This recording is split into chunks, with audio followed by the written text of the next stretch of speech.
Spags, Big Ben has retired. We have coaching moves that you are probably more excited than me to discuss, and you have even threatened a hodgepodge of topics. What do you have in store for me? I have a lot, Pete. We have to talk about coaching. Right before the show, Jeff Fisher hired as a USFL coach. So we got to catch up on all the hot USFL news. We're going to build some conference championship low ball lineups. We even have a little underdog special deal going on right now. We got to pick 'em play. You got to be playing over at underdog. So let's just hit the intro and get to it.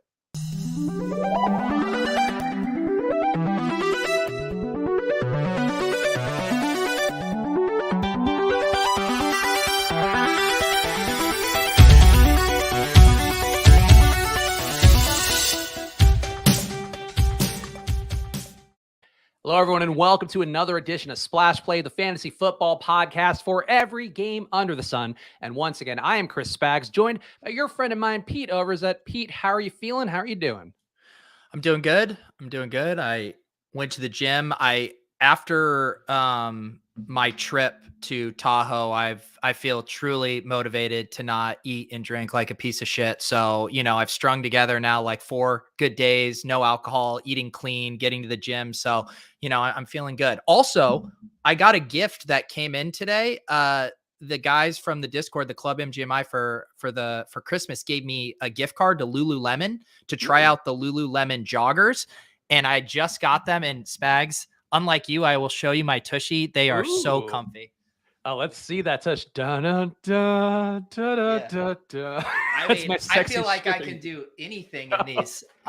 So yes, I'm feeling nice and comfy. I respect your confidence there, because you could have easily had it like wedging up a little, and your balls could have just been visible for everybody. Well, it definitely could have been. I didn't even think that through. I probably like 5 times out of 10. I used to do improv all the time, and I had it pointed out to me like there were certain pairs of pants where you could just see my dick showing on stage. And I was just blissfully unaware of that until one of the girls in one of my troops kind of politely mentioned it to me. So it's definitely a risk. It definitely is. That is a thing too, where we as men, we shouldn't go down this road too deeply, but I will say, like guys always get the like, oh, objectifying women things. Women will sometimes be like, yeah, I could see that guy's dick outline. And like, I've had girls be like, yeah, I could spot a guy's dick size from a mile away, that I've heard, like real classy girls, obviously, but it goes both ways. It's 2022, Pete. Yeah, no, it felt like, us guys have it coming to us. Sometimes we have to get objectified for having a silhouette of our dick on stage. That is true. And now it's time, guys, to hit that like button if you can. I'm seeing Nick in the chat saying, no Swolecast, just makes me appreciate this even more. I didn't know the Swolecast ended before the season ends. So it was this whole ordeal. We had said last show, Kitchen had basically said, we're going to do one more Swolecast before the Super Bowl. And I negotiated. I said, how about this? Because Kitchen roots for the Titans and Davis roots for the Chiefs. And I said, if both the Chiefs and the Titans win, we do a show. Or if both of them lose, we do a show, thinking both of them being miserable, both of them being euphoric would be good. Obviously, that parlay didn't hit. So I knew we weren't doing a show. I knew Dave wasn't going to back down on that. Davis really wanted to do a show. Obviously, he's on the better end of that with the Chiefs winning. He took it to Twitter. He tried to drum up support. We could not get the show going. Dave refused. And so, yeah, people were tilting. Kitchen is one of those guys I've not had much interaction with firsthand, and I know a good amount of the RG guys, but I have to say, got to respect him for putting his foot down, though. On this show, we are on the side of let's just keep doing shows. I don't care if we have nothing to talk about, and I think that you got to respect the different approaches. Yes, it is. I will say, I think the bone to pick that Kitchen has is, Davis is sometimes, not always present during the show. Maybe he's making, soccer DFS lineups. He's multitasking, and so maybe Better Collective doesn't want to just write that check to Davis. So, you and me, we put on our hard hats, we make a show sheet. We actually prep for this show. So I think we deserve our continued airtime. And we make sure we continue to get paid. Sometimes even with some follow-up emails. Oh, yeah, good point. Hit the like. I heard payroll's being processed, Pete. Don't worry. I had some expense reports also had to get through, but we're good there. So hit the like button if you can. Subscribe to Pete's channel. Subscribe to the Splash Play channel as well, because it's possible we start doing some more stuff over there in the coming months. But we got a lot going on here. We are going to continue to run strong. I prepared to actually talk about a lot of non-football things today, but we now have more than enough football news to kind of get through. So let's hit some plugs, because I do have a question to ask Pete as well. First of all, make sure you're going to footballoutsiders.com/subscribe. 99 cents a week are the packages on there I've had to do because my multifaceted job had to write ad copy about Football Outsiders this week. That's going to be in the front office sports newsletter because we have ads during Super Bowl week. So great things going on Football Outsiders. Data, Pete, that'll change your life over there. That'll make you a much more well-rounded football analyst and really DFS player better, whatever angle it is over at Football Outsiders. They got it at footballoutsiders.com/subscribe. I've seen your numbers don't lie copy, so I can only imagine what this looks like. Football never ends at footballoutsiders.com. And also make sure that you are going over to Underdog Fantasy. You got the promo code Pete on there. Now you got the promo code Splash. And I don't know that we got promo code Splash? We do. Okay. We have not done the graphics yet, and it's not fully rolled out, really, because that's, of course, the nature of just everything we do here. But I will tell you, Pete, we didn't even talk about this, but it is a $100 deposit match up to $100 if you are going to Underdog Fantasy and using that promo code Splash. But I did ask them directly, Pete, if just for a bit on the show, if we get like a $1 entry into something like more than the traditional promo code, just so I could be like, and it's better than promo code Pete. And they were like, we can't do that, unfortunately. Yeah, it is kind of a universal promo for them. But I'm thinking, maybe above me, a little underdog, little something there. Yeah, they're doing some. We haven't announced it fully, but they're also helping us put on some NFL draft content over at Football Outsiders. So we are doing some big stuff with there, and I'm excited to get in the mix. And then hopefully, maybe I know we have Josh Norris, we have Hayden Winks on the show, a good amount. But I want to get Troll Withers over here at some point. Ooh, that would be fun. I don't know him like only from I follow him on Twitter and check out his stuff, but like I don't personally know him. I would love to do a show with him. Yeah, I think we're competing now time-wise because they're doing that 3-hour, Pat McAfee version of the show. But honestly, I was tuning in a little bit while doing my workout before the show, and really they were just going through like box scores and having a good time, like doing the kind of thing we would do if filling 3 hours on a show. So I recommend checking that out. Just not a time the splash play goes on, but go check out Trill's show. I think he's doing a great job and a very funny guy who I really am pleased to be in the same category of Barstool alum with. But let's talk, Pete. I have to ask you the question before we get into all the football stuff into Big Ben. Wordle. We have not talked about it on this show that I'm aware of, unless I completely blacked that out of my head, which is possible. I like Wordle. I like the game itself. I do not like Wordle culture. I do not like the Twitter thing. I do not like how the first time I played Wordle, I sent a screenshot to one of my long-term buddies in like a Twitter thread where it's just us talking. And then like somebody was searching Wordle and then chastised me for posting the screenshot of the word because I could spoil it for the other Wordleites. And then when the Wordleites take over the world, then I'm going to be in deep trouble. So I have a fraught relationship with Wordle. Pete, where do you stand? Yeah, so you mentioned this in our text, our yes. Behind the curtain pre-show thing, and I wanted to save this bombshell for you. And I promise I'm not playing dumb. I'm not just being like, I don't like this thing, so I'm going to pretend I don't know what it is. I've obviously seen it on my timeline. I legitimately do not know what it is. I don't know how it works. I don't know where it's generated. Like you get a prompt from somewhere. I don't understand what's being shared to Twitter. I don't understand why sometimes there's one line, other times there's multiples. I don't understand why some people accuse others of cheating. I literally know nothing about fucking Wordle. All right, so here's the thing, Pete. Now we have to play Wordle on the show, and I'm texting you the link right now. It is, in fact, on a British site. Powerlanguage.co.uk is the URL. If you search Wordle, you'll get there, in addition to all the media websites out there doing it to get clicks. Basically, kind of like a Wheel of Fortune style game, except that it's 5 letters in a word, and basically you have to get the letters of the word. It'll explain it better on the screen, Pete, than I'm going to right here, but you're basically just guessing a word in, I think, 6 tries.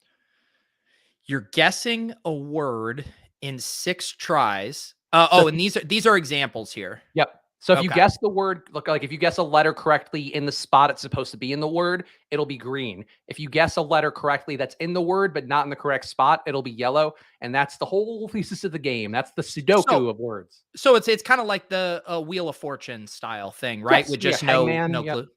Yep. And so when people just have one across, it means that they literally didn't get a single one wrong. They didn't get a single letter out of the ones that are in the word. Yes. Which is like fucking impossible, right? So these people are cheating. Now I'm on the truth. I'm undefeated in Wordle, and I will pull up my Wordle on my undefeated. Mobile. How many tries do you get? I mean, you get 6 tries, but I have not. Like, you could play every day. It's a new word every day, and I have not lost yet. And I've actually thought about tweeting it, but I saw enough people have tweeted that they're undefeated. So whatever. Wait. This whole thing about there's only one. The thing about the spoilers is, this game can't be played more than once in a day. There's literally only one word each day.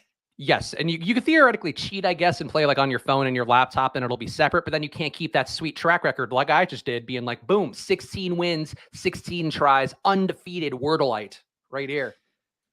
Okay, so you need to walk me through this. So I pick any letter right now. So guess a word. Like guess what's a 5-letter word that speaks to you? Heart. Okay, You like a heart. Okay, heart. All right.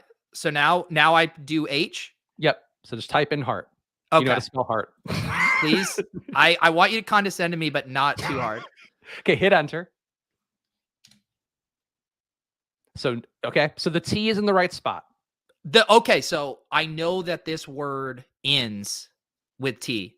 Yep, but it does not have an H, an E, an A, or an R in it. Right. Okay.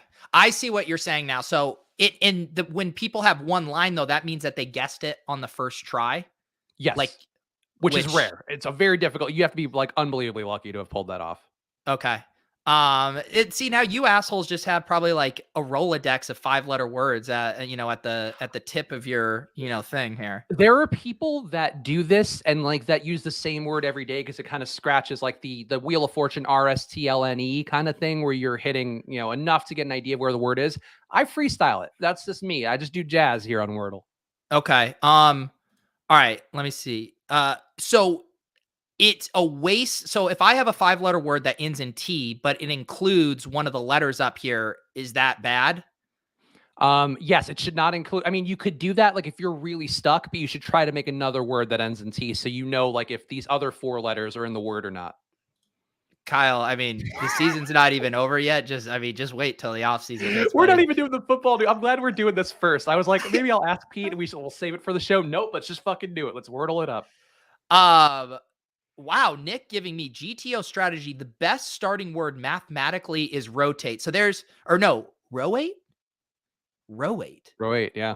Okay, all right. You learned Hope, something new. Hope in the chat saying a lot of people start with irate every day, which just seems like bad vibes. Can I just say this right now? I fucking hate this shit. Like, I do not want to be I'm going to do this for the show, but I do not want to be a part of Wordle culture. I swear to God, in the same way, if you tag me in some like crypto or NFT giveaway, I automatically mute you. If you start tagging me in Wordle content, you're gone. I hate this already. I was going to do the number 8. I thought EA or EIGHT would be a good guess here, but it has the E in it. I mean, you could still do it, but you have the E and the H in it, so you're already kind of the H. Yeah, that's a bad guess. Give me a fucking 5-letter word. I will say the one that I used first today was ready, but that's obviously that we know the T is there, so that wouldn't be good. How about bigot? B-I-G-O-T. Okay. All right. Let's try that here. B-I-G-O-T. And also, this is tough because I do know the word, so I can't guide you too strongly. So I'm just kind of, but we got no. We got no.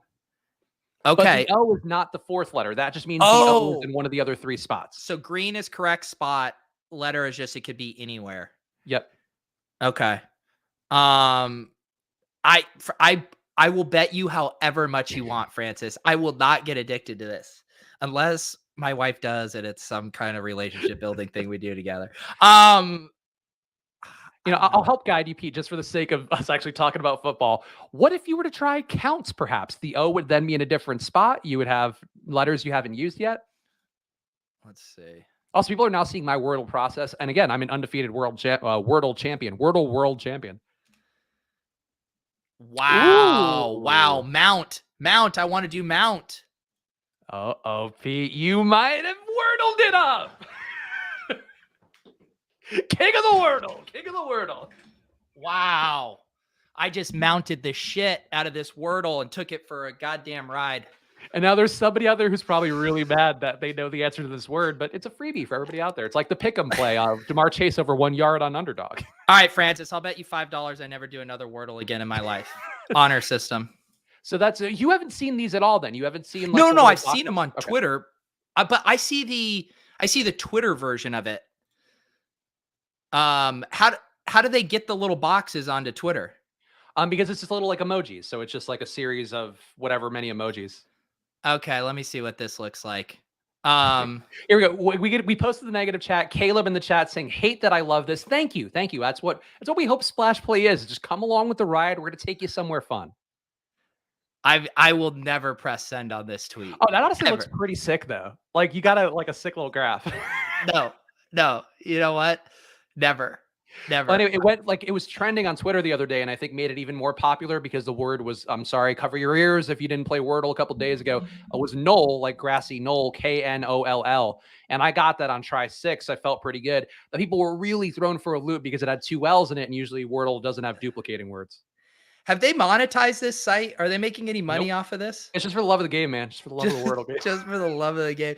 So is this like you look forward to this every morning? Like you get your cup of coffee and you pull up your Wordle ready to. No, I just do it if I remember. Like I do it if I have downtime or I see somebody remind me. I'm like, oh yeah, I didn't play Wordle today, and I do it. That's why I'm not fully undefeated. Like you have a streak as well. So if you play every day, it'll tell you like you've been right every day or whatever. I just do it when I remember. So I'll miss a day here and there. All right. You're like good at it, but you're casual about it. You're not too genius, hardcore. Yeah, exactly. Anyway, that's Wordle for you guys. Check it out. If you're confused as to what it is, now you know. Now Pete knows. Now we all know. So that's what the show's all about. The fantasy football podcast for every game under the sun. Wordle is a game. It is. And a game I would never like to think about again. So let's talk football now, and hit that like button if you can, especially if you liked the Wordle bit, which took up a good amount of time here. So that's how you get through a summer of off-season shows. But Pete, I'm going to ask you first because I don't think there's any injury news that seems relevant, but I know you're perusing it every single day for the Fantasy Life newsletter. So anything out there conference championship wise, news wise that you want to touch on at all? The couple things that I noticed were Darrell Williams practiced in full yesterday. So we're headed toward quite the mess with the Chiefs backfield because they'll have Darrell, McKinnon, and Clyde Edwards-Helaire all active for this game. So that's kind of interesting from a projection standpoint. And then George Kittle, Deebo Samuel were both off of the injury report. I want to say that Eli Mitchell didn't practice yesterday. I haven't seen an update on him today, but for the most part, it seems like pretty clean on the injury front. Yeah, so we are on conference championship week tomorrow. Our boy Justin Freeman from Run the Sims is going to be on the show. We are going to dice up Showdown. I think we're technically going to be doing a randomizer with Showdown, right?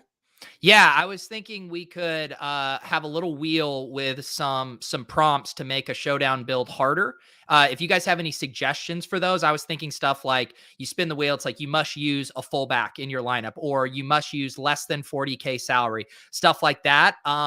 Maybe we have 6 or 7 prompts, and each of us spin the prompt before our build, and then we can see who wins in that. So if you guys have suggestions for Showdown prompts to make it harder for building, let us know.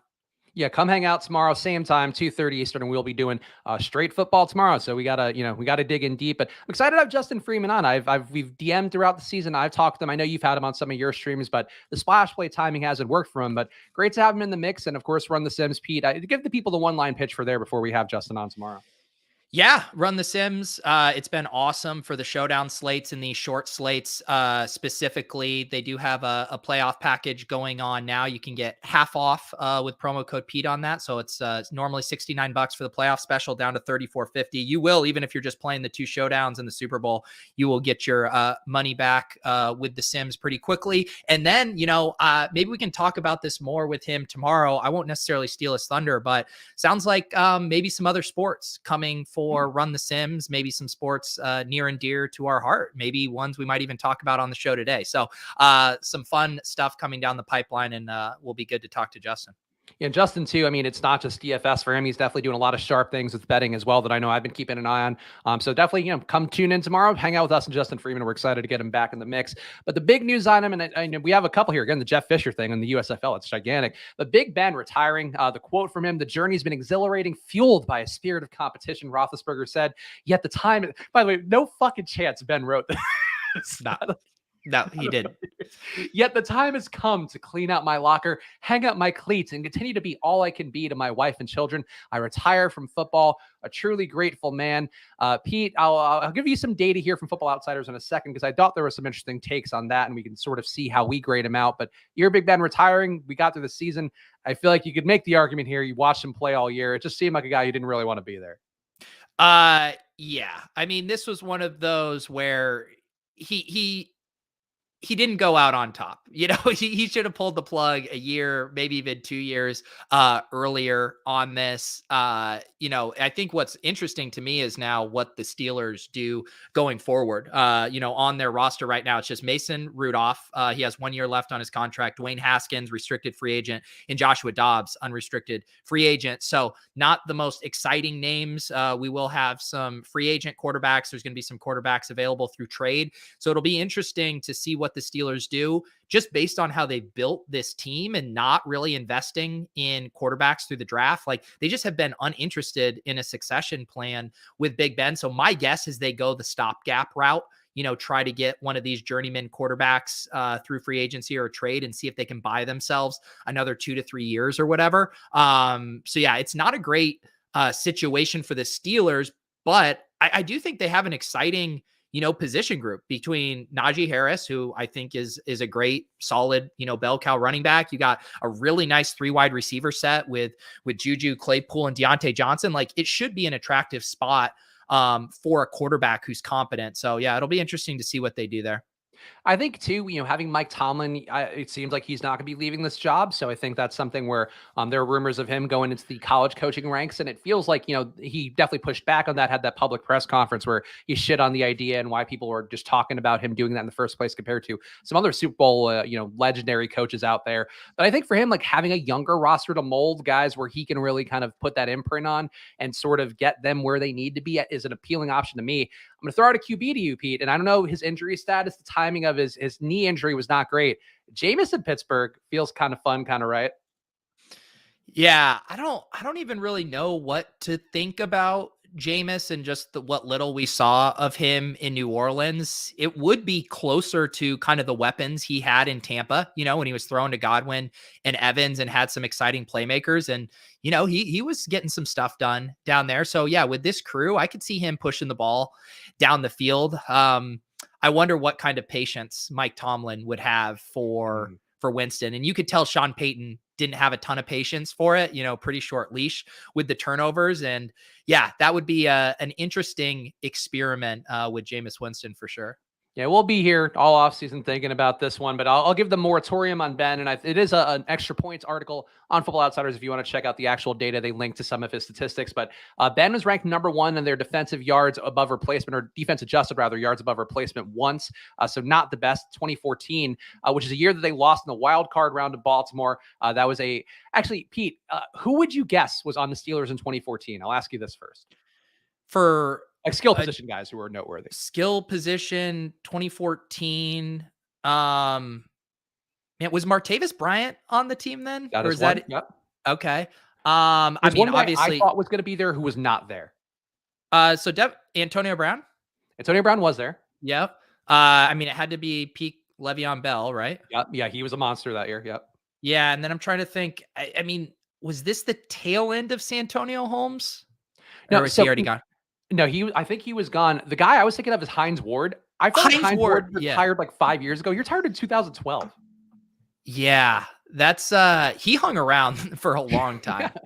Like I thought he had to have gotten into the mid 2010s, but no, it was not him. LeGarrette Blount is also the backup running back there who was still in the mix. Okay, gotcha. That makes sense. But yeah, Ben, really more than anything was a guy who was consistent according to Football Outsiders metrics. Again, according to the defense adjusted yards above replacement, 10 seasons in the top 10, which is an impressive number, yet somehow not as impressive as you would think for a guy like Ben, who's been around for this long. He'd have another 4 seasons as well, where he was in the 11th ranked position in their DYAR stats.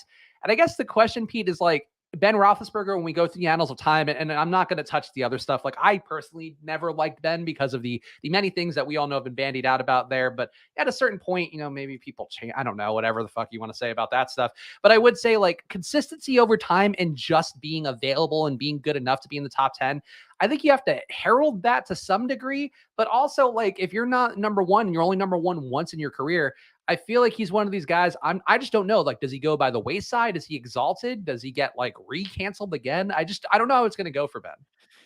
Yeah, I think to your point, his resume and legacy isn't quite stellar enough to withstand the other off the field parts that kind of tarnish his image. Like if he was Tom Brady, people would, pleasantly or conveniently ignore some of that stuff just because it's like, well, he's the GOAT.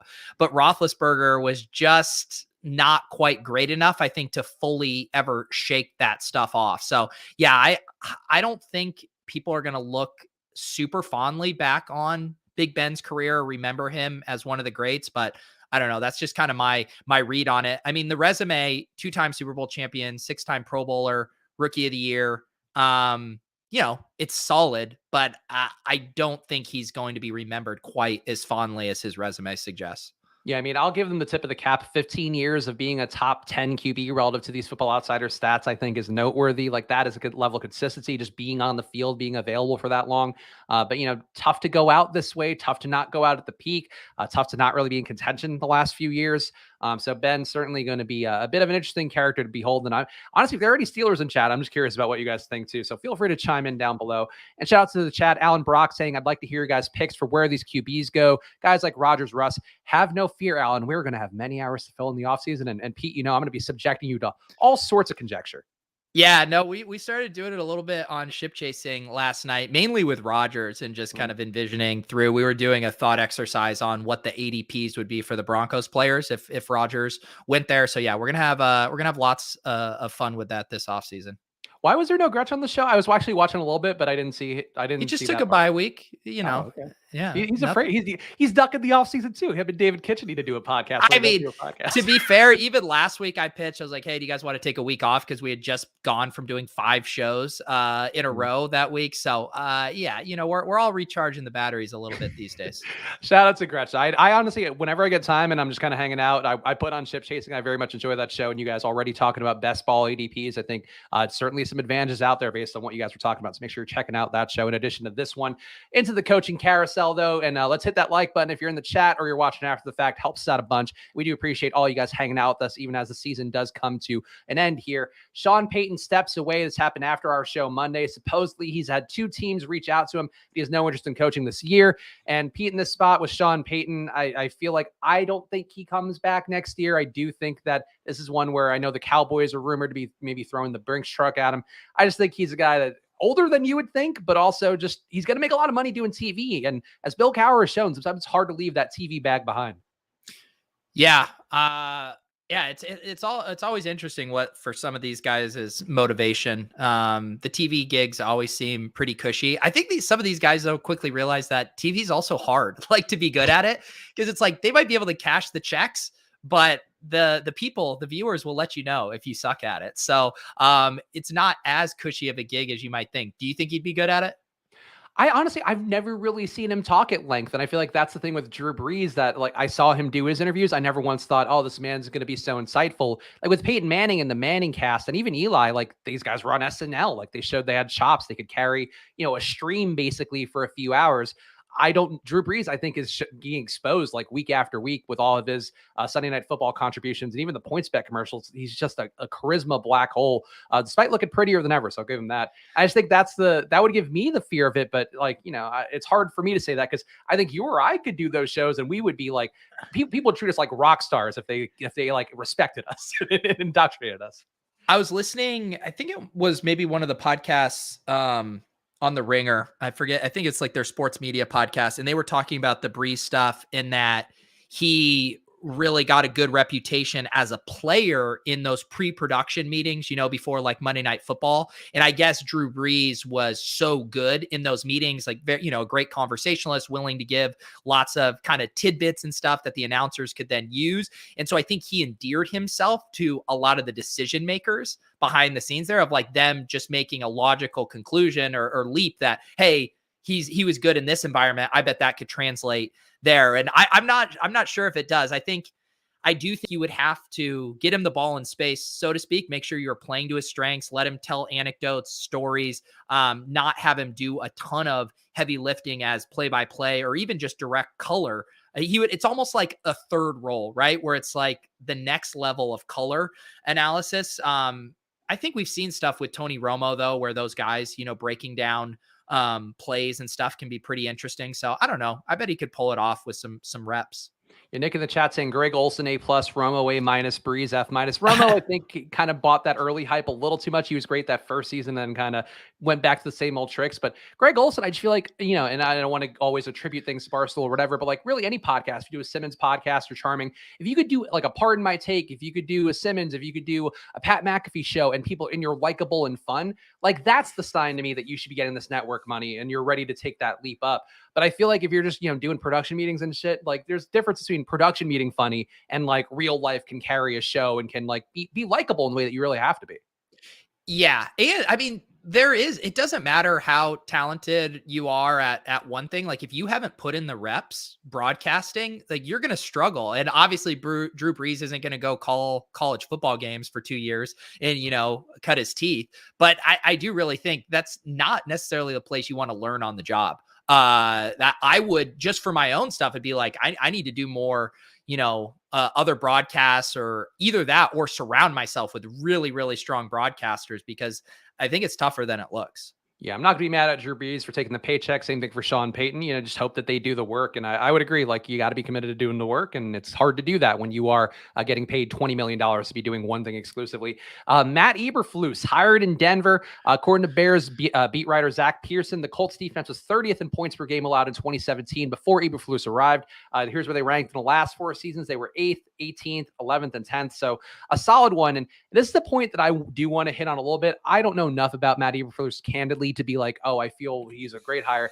I just hate that teams always do this shit where it's like, okay, cool. The previous coach was a defensive coach. Actually, I guess this would be the one exception. You know what? I fucked up. He got hired in Chicago. I said in Denver. That's why my brain kind of went weird. It's always like offensive coach gets fired. We bring in defensive coach. Defensive coach gets fired. We bring an offensive coach. Just hire a good coach. Hire whoever the best coach is. Hire the best, leader of men, even if you want to do those old school tropes. And I just hate that this guy gets hired in Chicago and he's going to probably ruin Justin Fields unless they really bring in a good OC.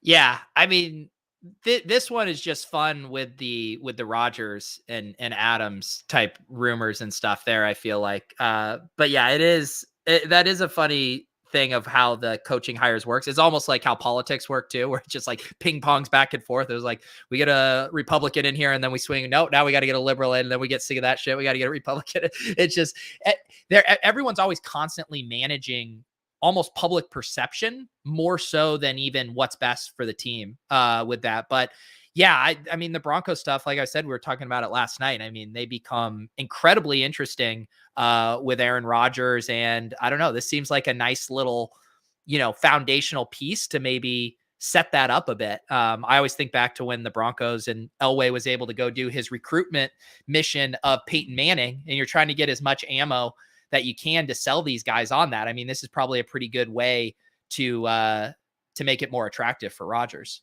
Yeah, and then as Pete's talking about here, Denver hires Nathaniel Hackett after he's been Green Bay's offensive coordinator since 2019. And actually, this is one thing where both an annoyance for me, again, another nepotistic hire. He is the son of former NFL coach Paul Hackett, who my anecdote about was my first year at USC. I did fundraising for the USC annual fund, had to call alums, some of whom very mad at USC for whatever reason, some of whom love USC. And one of the reasons, Pete, that people wouldn't donate that year, that was actually on like a pull down menu on whatever the CMSs we had to use, was that they fired Paul Hackett and they didn't want Pete Carroll. And that was basically when Pete Carroll went on his run and became a legendary college coach and contributed to the best 4 years of college football, I think, that I witnessed, that more than anybody will ever have. But I just feel like these coaches who come from like the families and then they get the job, like I think Hackett deserves it. Green Bay's offense, we know, can do a lot. Denver can really use the kind of discipline that Green Bay brought. And Javonte Williams, if he is the last man left in that backfield, somehow if my boy Melvin Gordon leaves this year, like that team's going to be really good. But I do think at this point, it's just like, I don't know. I want somebody who's not a football lifer to get some of these jobs. And it's not me being like, I can do a coach. Can't do that. But there's like really smart people out there. It's just like, this guy's the son of another guy and he's coaching for this other guy who's the son of another guy. So let's hire him. I'm just tired of it. On that same note, it was, I think it was over the weekend, and I see Chris Collinsworth's son, doing it too. And I was like, I'm sure this was a nice, fair hiring process here. Yeah, it is what it is. But honestly, could be good for Denver's offense. It definitely could be good for some of those receivers who did kind of die on the vine this year. We also have one potential hiring here, Byron Leftwich. So he's been linked to the Jags. Also, the Saints got permission to interview him as well. And the rumors are the Jags are supposedly between keeping their current GM, Trent Baalke, who people are very down on since his Niners run. Obviously, you can make the case the Jags run has been no better. And then I guess if Baalke stays, they're going to hire Vic Fangio. If Byron Leftwich comes in, they're probably going to hire a new GM. I feel like if you're the Jags, just hire Byron Leftwich. Like, he wasn't ever, a world beater as a QB, but we'll always remember the positive moments and Marshall, him being carried around on that knee, being in Jacksonville, kind of willing them to some wins they probably shouldn't have had. And I feel like if you're Jacksonville, it's a nostalgia hire at this point, but he's proven some competency, learn under Bruce Arians. I feel like if you're the Jags and you don't hire Leftwich, you are fucking up big time. Sorry, I don't have many thoughts on Brian Leftwich, and I'm battling Russian bots in the chat right now. I saw that. There's just a string one of them of said gum, though, so that could have been about your balls. Normally it's just one of them, and I just let it go. But this one, there's just four of them. They don't stop coming. I mean, they were really into the content. Yeah. I don't know I honestly don't know what the move is for any of them. I just think Byron Leftwich, I think we just had Tyler in the chat saying that they should hire Eric Bieniemy. I do think that he's a guy the Chiefs offensive coordinator has learned at the Andy Reid tree, who should be more in the mix. But overall, I feel like Byron Leftwich, the Jags to me just need to lean towards nostalgia and give him a chance. Yeah, I'm down to see that. And then the last coaching one, which I don't know if you saw this, Pete, but your boy Crack Rock actually broke the news about the Giants, their assistant GM hire that they ended up hiring what's his name? Joe Schoen from the Bills, their assistant GM. And he also says they're going to be hiring Brian Flores, which, I mean, if Crack Rock is, I mean, he is a prominent best baller, also has access to free weed for people. So maybe he does have the source cultivation that you need. But it does seem like he might have a lead in with the Giants. Did this tweet go viral? Hayden bumped it up. Hayden from Underdog, Hayden Winks bumped it up. And I was like, what? And I was like, yeah. Crack Rock's reporting? Yeah, so Crack Rock does have friends in high places. He's mentioned having dinner with Robert Kraft. I'm now scrolling through his timeline, and he was watching the Bills Chiefs game with an NFL owner as well. This could be a different owner, but yeah, it does not surprise me that Crack Rock has legitimately good leads with his sources. So if you are to go to the way of what Crack Rock is saying, Brian Flores going to the Giants certainly would be an improvement in the culture there. Maybe not a huge improvement for the offense, which is what they need, and would be hiring against type after what we just talked about here, where they did hire Joe Judge, who I guess was technically a special teams guy, but was supposed to improve that defense. I think in this spot, I would like to see them get an offensive coach if they're going to get anything out of Daniel Jones, but we'll see how that goes. USFL updates, Pete, let's burn through them here before we do our conference championship low ball. The opening game of the USFL going to be simulcast on Fox and NBC between the Birmingham Stallions and the New Jersey Generals. It's going to be the first time these two networks have aired the same game since Super Bowl I, according to a Fox Sports press release, Pete. And I also want to ask you about the team names and then what your thoughts are, because I could probably have just made some up and you'd had no idea.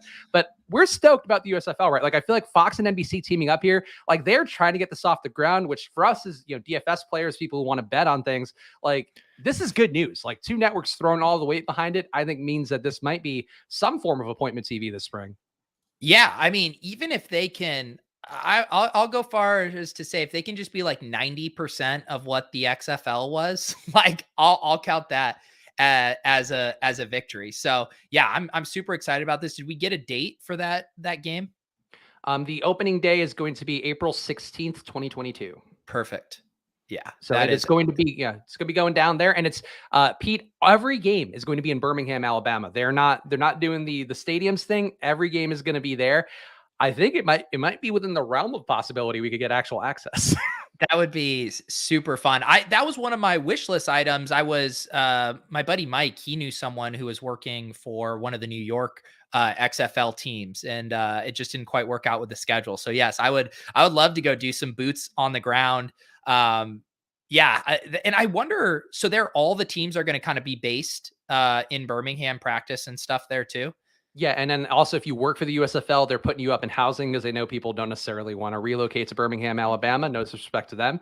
I didn't know who else was in Alabama. Yeah, so now it's sealed. We got to go get drinks with our accountant and go to a USFL game. Yeah, nothing better. I mean, let's see what the COVID variants are at that point, because I feel like Birmingham, Alabama seems like it could be a spot. Maybe not the most friendly in that front. Yeah, whatever. I mean, it's a business expense to go see our accountant. So I mean, True. Good point. Well, we'll see. Honestly, I'm going to work some channels here and hope that we are back channels of our corporate overlords and see if we can get some access to the USFL, because we are diving in here. And they are going to be two divisions. So this is our little, we'll call this USFL corner, because I'm getting mentally ready for this. Pete is as well. We're going to be covering it, but two divisions in the USFL, the North and the South. The teams, Pete. And I want you to tell me which of these names is your favorite out of the North division: the Michigan Panthers, the New Jersey Generals, the Philadelphia Stars, and the Pittsburgh Maulers. Yes. First of all, what if I told you right now I was buying USFL merch? Like as we speak? Well, so I got to gear up. I did become an XFL thought leader, and if I am going to be a USFL thought leader, I am going to have to look the part. So, yes, coming to a stream near you. All right. So I'm looking at these names, and they are awful. Give me North first, though, because I'm teasing out the South here to keep the interest up on the stream. All right, say those again. The Michigan Panthers, New Jersey Generals, Philadelphia Stars, and the Pittsburgh Maulers are your North teams. The Philadelphia Stars just sounds like too ambiguous, and I just associate it with the Dallas Stars and whatever. The Pittsburgh Maulers at least is creative. I kind of like that. Maulers is a good word. That one stands out and feels different. Michigan Panthers feels overly generic. Why are there's not fucking Panthers in Michigan? Apologies if there are, but I don't associate Panthers with Michigan. And the New Jersey Generals is just so hardo, throwback, like Washington Generals type stuff. I don't know. Maulers by far the victor there for me. I like Maulers. I don't mind Michigan Panthers because it does sound like a fictional movie team that would be really good. And Jeff Fisher is the coach of the Michigan Panthers. So again, brand names behind that one. The South Division, though: Birmingham Stallions, Houston Gamblers, New Orleans Breakers, and the Tampa Bay Bandits. Pete, who wins that division? These are better. Houston is now kind of 2 for 2. I thought the Roughnecks for the XFL was a good name. I like Gamblers. Houston Gamblers itself, like, as two things, doesn't sound super great to me, but just saying the Gamblers take the field. Like, I think that's cool. Breakers, I've always thought, is a cool name. There's the basketball team in New Zealand, the New Zealand Breakers. I think that's a pretty good term. I like the wave logo. And Bandits, I think, is pretty cool as well. Tampa Bay Bandits, you got the alliteration there rolling off the tongue. Birmingham Stallions, it's just too much of a mouthful. Birmingham Stallions. But yeah, there's 3 strong ones here. I like Gamblers, Breakers, and Bandits. I do like Gamblers. Coney Dog in the chat saying, look up the old Michigan Panthers gear. I didn't realize that they actually are these all, if anybody in the chat knows, these aren't all recycled USFL names. I don't think. I thought they rebranded them, but I could be completely wrong. The uniforms do look pretty cool, kind of an FSU look, it seems, but I would say more collegey of a look these old USFL uniforms are than they, a modern version of it, but I'm sure they'll modernize it in some way. God, I can't wait for this hat to get here. It's sick. Like, I mean, honestly, I think new football leagues are like the most fun thing when they're not going to like die immediately. Like, for the fan control football ones too. I know we discussed over text, like, if we have an in there, I'll take it into whatever spring football league wants to treat us as free agents. I'm super excited. This comes at the perfect time. We'll get action going. It'll be like March Madness will just be over. We'll be starting to gear up for the NFL draft. And this is going to perfectly bridge us into the summer, into the heart of NFL best ball season. It's honestly perfect. I'm very, very excited. I was super bummed last year when we didn't have that league. So I'm glad the USFL is stepping up. Yeah, I think the timing, I actually didn't even think of that, but that is pretty sharp timing by them, because I think the XFL started basically the second that NFL season ended. And now guys like Pete and I can take that month to go to Hawaii or have a baby and then come back refreshed, ready to go to Birmingham, Alabama and do some coverage. Yes. Luckily, I'm doing one of those things and not the other. Hey, maybe both by the end of that trip. If only you I won't only be the volcano exploding. I'm not going to indulge this conversation or your disgusting metaphors. This is just what happens. I don't know if I know we have some other parents in chat. Like, I know my friends, when they have kids, like, they're like, hey, when are you going to have a kid? Everybody's going to have a kid. And I'm going to fully on this show, Pete, you are the person I talk to the most who doesn't have a kid. So unfortunately, every show it's gonna be like, hey, Pete, I feel like you and Lauren have a pretty cute kid. Yeah. Huh? You and my parents and my in-laws and everyone else in my life soon. You want to do some conference championship low ball? Are we ready for that? Sure. All right. I don't think our boy, the Mortgage King, is in chat. I was going to suggest if he were in chat, we could offer him up. Also, good line by Paul here. Gamblers better go for it on 4th down 90% of the time. I agree. Branding wise, the Gamblers are the ones where, like, that merch, I feel like, aligns the most with our personal life choices, Pete. Yeah, no, I mean that it will be the cruelest irony if they're like the most conservative team in the league. Punt on second down. Yeah. Advanced analytics.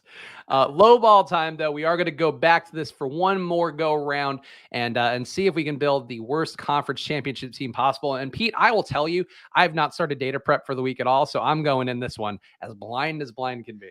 Yes. No, I'm going to be incredibly blind too. I think, yeah, before wild card weekend, I like updated my spreadsheet with stuff and was a little more on top of it. But yeah, I think honestly, what I'm mainly going to be doing this weekend is I'm going to play the 2-game slate on Yahoo.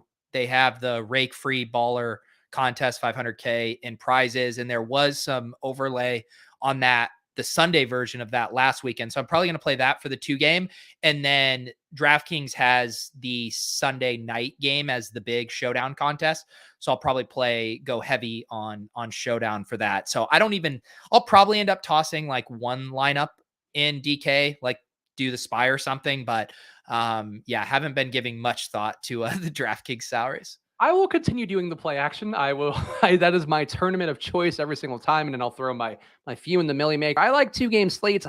The one thing I'm looking at the Osmo Boom Bust data right now. You want to guess how often they have Cam Akers being in the optimal lineup? Oh wow. I'm just pulling up right now to see his salary at 5,000. God, it's probably like 85% or something. Close, 63%, which is an Okay. ungodly high number even for a 2-game slate. And that is going to be an interesting one because I think the casual players who are going to be the ones doing a lot of these lineups on that Sunday 2-game slate, like they're not going to trust Cam Akers at all. No. Yeah. That's going to be interesting. I saw yeah. His workload was, what was his workload last week? 24 attempts. So yeah, and I mean Tampa Bay is a pass funnel. They have a good run defense. So I mean, if he's getting anywhere along this kind of work against the Niners, that's going to be a smash at that price tag. I don't know why they set it so low.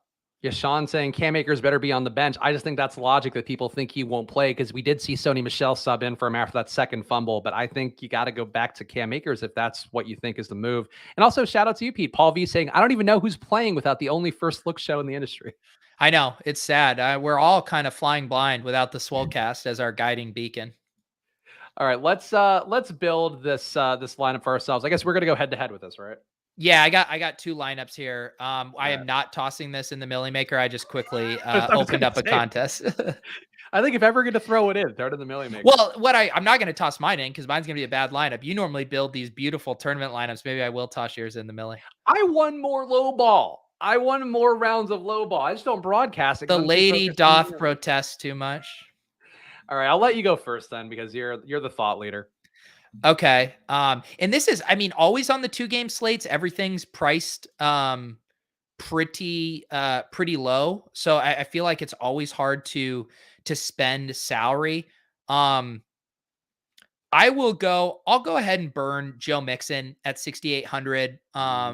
Just with the thesis being if they get behind, not being able to do as much on the ground with him as they want. And I think it's just going to be hard to spend salary at running back on this slate. So I'm going to go ahead and use Joe Mixon there. A good question here from Sean in the chat. Henderson coming back, right? I think I saw that he was going to potentially be available, but I didn't see him officially getting activated unless I missed that.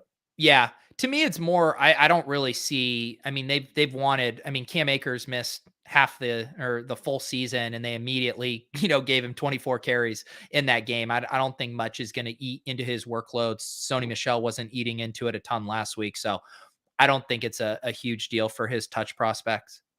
All right, I'm going to go a different route here, and I'm going to go to a position that I think there's a lot of guys who could score a lot of points. I'm going to take Jimmy G now and just take him off the board. Okay. And I guess, we shouldn't do back-to-backs on this. I think we should just go one by one. We just alternate? Yeah. So I can wait on my quarterback stuff now, although I think I'll probably just correlate. This is going to pain me, but I'll probably just play for a Bengals loss, although I can wait on my quarterback. So I think I will be picking Burrow when that time comes. Let's go ahead and, man, how do I want to think through this? Hopefully poorly for me. Yeah. That's what I'm hoping. I need to spend a little more salary at wide receiver. I'm too scared to do Jamar Chase, though. But if I am going to load up on Bengals as a flop spot here, I'll go with T. Higgins. Okay. I am going to apply a similar strategy here, and I'm going to take Deebo Samuel at wide receiver. Okay. All right. Deebo makes sense. Let's see. Tight end. I feel like I will just do George Kittle. He's, at 5K. He's been disappearing in a lot of these games. It doesn't seem like the spot he's going to pop up for 40, but I'll go ahead and burn a little tight end salary there. I mean, he hasn't, look at this. I mean, he hasn't been over, last week was his first week over 6 points in 5 weeks. Sorry, who were we talking about? I was reading some of the chats. Kittle. Oh, Kittle. Oh, yeah. I mean, he's in the block. Yeah. Sorry, I had it on an individual screen, not the window. My bad. I was going back and forth between our two teams. Okay, yeah. I was seeing mine. I was confused. Yeah. Eric also saying Jimmy G is the worst QB in the playoffs. I agree. I hope Eric knows that we are building a low ball lineup here. I'm not building my, hey, there's going to be a bunch of rock stars line. I'm not building my Jimmy G is going to shit the bed and ruin this for the Niners lineup. Believe it or not, Spags and I both tried to build really good lineups back and forth. Is it the best entertainment? So you got, all right. So you took Kittle off the board. Yeah. I snaked your 49ers onslaught. You did. And you took Mixon already. This is good. It gets tricky. Yeah. I don't know how we're going to spend the 49.5 for that. I think I guess I'll just take Eli Mitchell and just keep loading up on Niners. Yeah. No, I think that makes sense in your spot. Let me see what the defense situation is. Yeah, I need to spend a little bit on defense. Or do I? I think I'll just keep playing this strat. I'll go Bengals on the road at KC. If there was a bigger disparity, between the prices, like if Rams and Chiefs were priced up at like 35 to 4K, I think I'd just eat that salary. But when they're so close, I guess I'd rather just take the worst pick. No, that's a reasonable one. And you are taking the defense in the potentially higher scoring game. So I could see the logic there. I guess we're just going to pick Bengals and Niners. I'm going to take the Niners. Actually, no, I don't need to take a defense yet. Let me be smart. Let me think and be better than I usually am. Be smart. I'm going to take, I'm going to take Darrell Williams because I think he's going to get work, but not be meaningfully enough involved. The issue is he is 4,200. So for a low ball lineup, he is probably too cheap to feel good about. I mean, this is going to end up with us like having to use Kelsey and Cup as my guess. I still have the Burrow though in my back pocket here. Need to think through some of the other nice wide receiver stuff. I do think, I really do not want to use Cup or Tyreek. I already said I'm not going to use Chase. All right, I'll throw Odell Beckham in. Ooh, okay. I guess the question is now the time to bite the bullet? Because you're not going to want to take Cooper Kupp, I don't think. I do not. I'm avoiding it. I'm going to take, I'll take Jamar Chase. I will play him positively on underdog in that 1 yard over the receiving yards line that they have in their pick'em games. But Jamar Chase, I feel like if you're going to do anything, it's like trying to do like last week, like the Titans did, and just sell it to stop Jamar. And KC might be good enough to do that. I think to me, what I'm learning from this exercise is this is like a very shitty slate on DraftKings when it's like impossible to build a bad team. Like it should be easier. Yeah. 4K guys. Just to have the information available so I can more balance my salary. I am going to use my Burrow pick now just to see. So still puts me at around 6K, obviously a 500 cushion, but I'm still going to need one more big boy to make this work. Yeah, one more big boy. I think that's what if I had a nickel for every time I said that, Spag. I am going to take a guy with a very high bust rate on Awesomo's boom bust rankings. I'm going to take Samaje Perine as my flex. How much is he? 4,200? Yeah. Wow. All right. Yeah, I'm assuming I have to take a pricey boy either way at tight end or wide receiver, so I might as well just take. Just say a big boy. Just say you're gonna have to take a big boy. I gotta take a big boy. All right. What do I want to do here? Who's going to be my big boy? Who is going to be my big boy? You know what? I'm going to chew through salary. I'm going to go double tight end. Hope that this is a Tyreek Hill game. Hope Travis Kelce just has 6 for 60 and doesn't bury me. Interesting. Okay. So Travis Kelce off the board now. I guess all I can do is leverage off of your pick and go Tyreek Hill's way. I mean, it's so bullshit. Like all season long, Tyreek Hill is like 86 to 9K. And then on this slate, he's 7K just so everyone can build all-star teams. I mean, what's going after on an here? 11 catch, 150-yard week, like now's the time we price him down. Yeah. And so then you only have 3 defensive options. So that'll be interesting to see what that leaves you with. I'm at 58.50. Oh, you fucking boxed me out at tight end. I can't hit the minimum now. What? Because you took Kelce and Kittle, right? So you're right. If you take Higbee, you're fucked. Oh, there's gotta be I'll let you roll it back. You got to take Cup. All right. I guess I'll take Cooper Kupp. So if you take Cup and then just saying if you take Higbee and then Higbee you're and still Rams. short. I feel like it should be, I'll give you 1,000 space then. I think all right. So who are you going to take here? Rams? Yeah, I'll take the Rams too. I mean, let's just fill in. All right, fill it in like Wordle. All right. So you're going to give me a 700 cap? Yeah. I mean Willis says 20-point penalty, which I do think is fair. Yeah, look, I respect that Willis wants to be hard and fast with these rules. I think at this point we got to play a little bit loose, Willis. All right, I'll do CEH. And then that brings me, if I do 700, I need to do a 5,700. Which now I'm boxed out of that. So it's just, and I don't have any other running backs that I can use over that either. So now we're all just fucking boned. I think we could have done this if we did do like snake draft style, where it was like 2 in a row. We could have made it work, but we did it a gentleman's way, and we suffer a gentleman's price. So I guess, I mean, I have to pick. Let's see. What do I have to do here? Take the best available player. Here, this is what I'll do. I'll do Chase, and then I get to. Well, I got Jamar Chase.